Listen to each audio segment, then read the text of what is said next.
आज ट्विटर पर Anushka Sharma top trend बनी रहीं।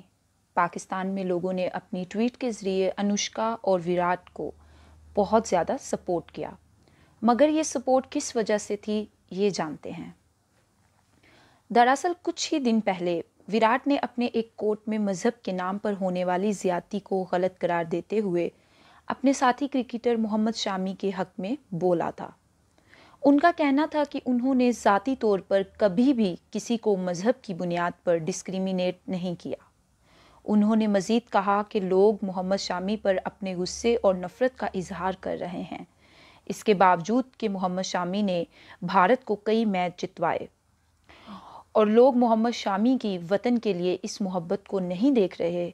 हमें तो मोहम्मद शामी को पूरी तरह से सपोर्ट करना चाहिए और मैं 200% इनके साथ खड़ा हूँ और हमारा ये भाईचारा ख़त्म नहीं हो सकता। इस कोट की बुनियाद पर विराट और अनुष्का शर्मा को इंडियन क्रिकेट फैंस की जानिब से बहुत कुछ सुनने को मिला, और इस सब में सबसे अफसोसनाक चीज़ ये थी कि उनकी 10 महीने की बेटी को रेप के थ्रेट्स भी दिए गए। How inhuman! आखिर आप एक छोटी 10 साल की बच्ची को रेप के थ्रेट्स कैसे दे सकते हैं? जिसके बाद पाकिस्तानी फैंस की जानिब से ट्वीट्स आना शुरू हुए, जिनमें अनुष्का शर्मा और विराट कोहली से सॉलिडेरिटी शो की गई थी, उन्हें सपोर्ट किया गया। साथ ही साथ कई लोगों ने अपनी सोशल मीडिया पोस्ट के ज़रिए पाकिस्तान में आज़ादी इजहार राय पर खुदा का शुक्र भी अदा किया। तो कई लोगों ने कायदे-आज़म के 2 कौमी नज़रियाती थियोरी को भी सराहा।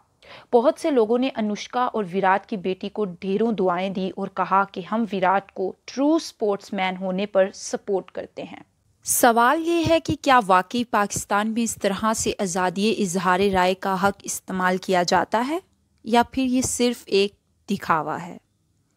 बहरहाल दिखावा या सच जो भी है, इससे भारतीय फैंस को सबक तो ज़रूर मिलेगा कि एक लेजेंड खिलाड़ी को इज्जत और सम्मान कैसे देना चाहिए।